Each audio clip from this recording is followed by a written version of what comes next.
भारतीय वज़ीर-ए-आज़म नरेंद्र मोदी ने एक बार फिर पाकिस्तान के खिलाफ हर्जा सराई करते हुए कहा है कि पाकिस्तान ने अपनी तारीख से कुछ नहीं सीखा और दहशतगर्दों की हिमायत जारी रखी हुई है। पाकिस्तान की जो कौम है ना, पाकिस्तान की कौम हमेशा से, अब देखिए आप यहाँ पे जिस तरह से खड़े होकर बात कर रही हैं, you are actually citizen of Pakistan, right? मुहिब्बे वतनी यहाँ नजर आती है। तो पाकिस्तान के एक नॉर्मल मुहिब्बे वतन का ये हाल है कि वो भारत वालों के 5-7 फौजी घर के पांड्या ना उन्हें भड़का देने ने। ये हालात है पाकिस्तान की आवाम के, तो फिर आप पाकिस्तान की आर्मी को चैलेंज कर ही नहीं सकते। और अगर आपके अंदर इतना पानी है तो आप करें ना, वॉर ब्रेकआउट करें, देख लें हम आपका क्या हशर करते हैं। नहीं, हमें जंग लड़नी क्यों है? अगर हम बात करें तो हमारी अथॉरिटीज ये बात करती हैं कि पाकिस्तान हालत जंग में ही नहीं है, हमारे तो टैंकों के अंदर पेट्रोल ही नहीं है। जब हमारे ऑफिसर्स इस तरह के बयान देंगे तो डेफिनेटली दूसरे मुल्कों की तो जुर्रत और हौसला तो बुलंद होगा ना। कभी भी आपकी कौम के किसी भी ऑफिसर ने कोई बयान दिया है, लेकिन जब भी पाकिस्तान के ऊपर कोई जंग वाली सूरत हाल आई है, आपने कभी बैकस्टेप होते देखा पाकिस्तान? बिल्कुल भी नहीं। पाकिस्तान की आर्मी को कभी देखा पाकिस्तान बिल्कुल भी नहीं बैठ गई हो? तो इस दफा भी नहीं बैठेगी। इंडिया एक दफा पहल तो करे। अरे हमें जंग करनी क्यों है? मुझे ये बताएं, इतनी जंगें हमने इंडिया के साथ 3 से 4 जंगें लड़ी, हमें क्या हासिल वसूल हुआ? नुकसान उनका हुआ, हमारा हुआ, हमें क्या मिल गया? लेकिन जी कारगिल वाले टाइम के अंदर मैं एक चीज मानता हूँ कि पाकिस्तान की चंद लूपहोल्स थे पाकिस्तान के, ठीक है, जिसकी वजह से कारगिल के अंदर हमें शिकस्त का सामना करना पड़ा। आप कारगिल से पहले उसके बाद वाली जंगें देख लें, इंडिया कभी आपको डोमिनेट कर सका है? कभी कर सका है? ये तो व्यूअर्स पे छोड़ते हैं ना, ये व्यूअर्स पे छोड़ते हैं। मैं क्या बात कर रहा हूँ, इंडिया कभी आपको डोमिनेट नहीं कर सकता भाई। जज्बा जो है ना, जज्बा is the very most important thing in the one self. Pakistan की आर्मी, पाकिस्तान के जवानों के पास जो जज्बा है ना, वो पूरी दुनिया मानती है कि वो कहीं पर किसी के पास भी नहीं है। तो मेरा तो ओपन चैलेंज है, अगर नरेंद्र मोदी कहता है कि भाई आप हुन ना आ जाओ, पाइन तुसी हुन ना आ जाओ, तो चापू आगे भेजांगे। अभिनंदन को पूछना साड़ी चाप बड़ी चंगी होती है। आपको पता है जब ये अभिनंदन वाला वाकया हुआ तो हमारे पॉलिटिशियंस ने कहा था अभिनंदन को वापस भेज दो, हमारी कैंपेन टांग रही हैं। आपको पता है पाकिस्तान के ऊपर कितना प्रेशर था, हमारी आवाम का जज्बा तो हमने देखा था। अभिनंदन को जिस तरह पाकिस्तान की आवाम ने पकड़ के फेंटा लगाया, लेकिन हमारे जो ऑफिसर्स थे, हमारे जो आला हुक्मरान थे, जिस तरह उन्होंने चाय पिलाकर अभिनंदन को वापस भेजा, वो आपके सामने है। यहाँ से पता चलता है इंडिया की पावर का। आप मुझे ये बता दें, मैं पाकिस्तानी हूँ अल्हम्दुलिल्लाह, मुझे एक बात बता दें, हमारे कितने ऐसे नौजवान हैं जो इंडिया की जेलों में कैद हैं, बाहर के मुमालिक में, कभी हम किसी को वापस ला सकें? आप डॉक्टर आफिया सिद्दीकी की बात कर लें। आप, क्या नाम है आपका? सनामजद नाम है। सना, कितने टाइम से ये चीज स्टडी कर रही हैं आप? मैं 2012 से सहाफत कर रही हूँ। 2012 से सहाफत कर रही हैं, आपको सहाफत करते हुए 12 साल हो गए, ठीक है।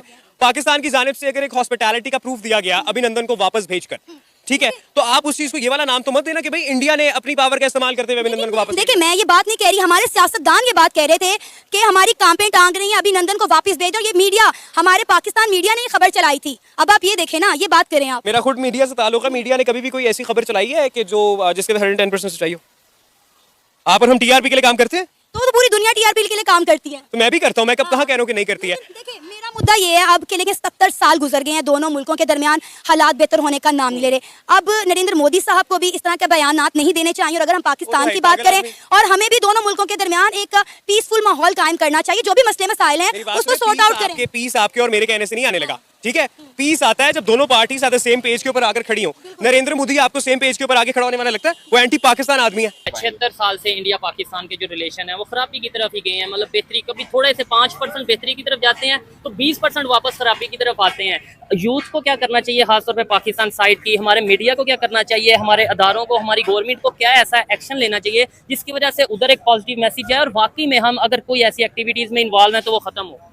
हमें तो फर्स्ट ऑफ ऑल ये करना चाहिए ना, हमारे पाकिस्तान को अभी इस टाइम सबकी सपोर्ट की जरूरत है, जैसा कि आप जानते हैं, ठीक है। यूथ को ये करना चाहिए कि यूथ को अपना किरदार अदा करना चाहिए। जैसे लोग बाहर गए, दुख हुआ है हमें कि वो क्यों गए, अगर वो यहाँ पे होंगे, बाहर जाके भी तो कमाई कर रहे हैं ना। अब मैं हुकूमत से ये दरख्वास्त करता हूँ कि कुछ पॉलिसियां बनाए स्टूडेंट के लिए, कुछ पॉलिसियां बनाए, कोई इंश्योरेंस, कोई ऐसे बिजनेस के लिए टर्म्स बनाए। कुछ बहुत से लोग ऐसे बेरोजगार हैं जिनके पास घर नहीं है, अगर वो घर लेना चाहते हैं, लीज पे लेना चाहते हैं, बैंक के थ्रू भी लेना चाहते हैं, वो इतने ज्यादा अखराज, इतने टैक्सेस बता देते हैं कि आम बंदे की पहुंच से बाहर है। तो जब तक आप यूथ को रिलैक्स नहीं वो अपना 100% बिजनेस में नहीं डाल सकते। नो डाउट, इसमें कोई शक नहीं है। और फिर बड़ी बात यह है कि हम अपनी गलतियों से सीखते नहीं है। आपको नहीं लगता कि हम मिस्टेक, हम का मतलब हमारे पॉलिटिशियंस मिस्टेक कर देते हैं, पहले मानते नहीं है, फिर 20 साल बाद कहते हैं हाँ भाई वो एक गलती हो गई थी। इवन हम कुछ टाइम पहले नवाज शरीफ साहब ने ये स्टेटमेंट दी थी, जो पाकिस्तान के 3 बार प्राइम मिनिस्टर रह चुके हैं, अभी उनके भाई प्राइम मिनिस्टर हैं, यानी कि उन्हीं की पार्टी के 4-5 दफा ये हुकूमत कर चुके हैं। उन्होंने स्टेटमेंट दी थी कि कारगिल हमारी मिस्टेक थी, हमने वो कारगिल की वार स्टार्ट की और फिर वो हम हारे और ये सारा कुछ हुआ। अगर हम वो वार ना करते, वहाँ पे जो है पहले मुजाहिदीन और फिर इस तरीके से ना बेचते, आपको नहीं लगता कि रिलेशन बेहतरी की तरफ जा रहे थे? बिल्कुल समझौता एक्सप्रेस और फिर और भी उनके यहाँ पे क्रिकेट डिप्लोमेसी बढ़ रही थी। बिल्कुल आप सही कह रहे हैं, जा रहे थे, बट हमारे बड़ों ने कुछ ऐसी गलतियां कर ली हैं जो हमें भुगतानी पड़ रही ठीक है। हैं, लेकिन मजीद नहीं करनी चाहिए। हाँ। मजीद हमें दोस्ती की तरफ जाना चाहिए, ठीक है। मुल्क की चीजों को बेहतर बनाना चाहिए। लेकिन हम ये कहते हैं जी कश्मीर का मसला, वो कश्मीर का मसला, हम क्या कश्मीर के साथ सिंसियर नजर आ रहे हैं आपको? नहीं। डायलॉग या बातों के अलावा नहीं, कश्मीर की जब बात होती है कोई भी नहीं बोलता, कोई भी नहीं बोलता। आपने लास्ट देखा है कश्मीर में इंडिया कितना जुल्म सितम कर रहा है, अभी भी कर रहा है। अच्छा। हमारे पॉलिटिक्स इस पे बात ही नहीं करते, वो इस पे बात करते हैं मैं ये कुर्सी मिल जाए, मेरा मामला ये हो जाए, उस पर ठीक है। पर्चा हो जाए, वो पकड़ा जाए, बस इसी पे लगे ठीक हुए है। आपने बोला कि कश्मीर में इंडिया जुल्म और सितम कर रहा है, ये आपने मीडिया पे देखा होगा, मेन स्ट्रीम मीडिया पे देखा होगा, लेकिन कभी गूगल या कभी कहाँ इंडिया के साइड कश्मीर के लोगों से कभी बात हुई है आपकी? नहीं, इतनी नहीं हुई। ठीक है। कभी आप ये कभी सोचने के लिए, अपने एक्सपीरियंस के लिए बात करना या गूगल करना कि वहाँ पे क्या डेवलपमेंट हो रही है, वहाँ पे उनकी जो उन्होंने कितना बजट रखा है अपने साइड के लिए, और हम लोग यहाँ पे कितनी डेवलपमेंट कर रहे हैं अपने साइड कश्मीर पे। हमारे यहाँ पे आए दिन प्रोटेस्ट हो रहे होते हैं कि भाई हमें बिजली की कीमतों में कमी दी जाए। यानी ये जो कंसेप्ट है जुल्म कर रहा है, क्या आपको नहीं लगता कि ये थोड़ा हमें रियलिटी की तरफ भी जाना चाहिए? बिल्कुल सही कह रहे हैं, पर इसमें सबसे बड़ी बात है ये मैसेज कन्वे करने के लिए ना एक हाँ। अदारा है जिसे कहते हैं मीडिया। मीडिया ही हमें, अब हम लोग काम कर रहे हैं, नौकरी कर रहे हैं, हमारे पास इतना टाइम नहीं है कि हम कश्मीर जाके देखें। हमने हाँ। किसको देखना है? मीडिया को मीडिया। देखना है। हमारा मीडिया हमें गलत बताए सही बताए, हमें ना चाह के भी इनकी बात माननी पड़ती जाहिर है। बात है, जो देखेंगे, जो दिन रात हम देखेंगे, दिन रात सुनेंगे, वो कहीं ना कहीं माइंड में बैठेगा। मैं ओपनली खुद कहता हूँ, आज से अगर 5 साल या 8-10 साल पहले की बात की जाए तो मैं भी जब स्कूल में था तो मुझे जब बताया जाता था कश्मीर, तो मेरे माइंड में यही आता था इंडिया बहुत जुल्म कर रहा होगा, ये होगा वो होगा। लेकिन अब मेरी वहाँ के लोगों से जब सोशल मीडिया पे बात होती है, मेरा ये इंटरेस्ट है, मैं जानूँ, मैं समझूँ कि वहाँ पे क्या हो रहा है। वो कहते हैं वहाँ पे जॉब्स मिल रही हैं, वो कहते हैं वहाँ पे जो उनसे इंटरनेशनल टूरिस्ट आ रहे हैं, वो कहते हैं वहाँ पे दुनिया का सबसे ऊंचा ब्रिज बन गया, G20 की मीटिंग उधर हुई है। पाकिस्तान साइड कश्मीर में हमने क्या डेवलपमेंट की? इसका मतलब तो ये है ना कि हमें मीडिया जो वो गलत साइड पे लेके जा रहा है या हमें गलत इन्फॉर्मेशन दे रहा है। अगर वो वहाँ पे तरक्की कर रहे हैं, बहुत अच्छी बात है, वो भी मुस्लिम हमारे भाई हैं। अच्छा, अब बात पता क्या है कि ठीक है, जनरल जिया भी मर गया, जनरल मुशर्रफ भी मर गया, ठीक है, सभी ने मर जाना है, लेकिन जो वो करके गए पाकिस्तान के साथ, पाकिस्तान की इस वक्त जो ईंट से ईंट बजी हुई है, उसमें ये तारीख जो है इसने बड़ा अहम रोल प्ले किया है।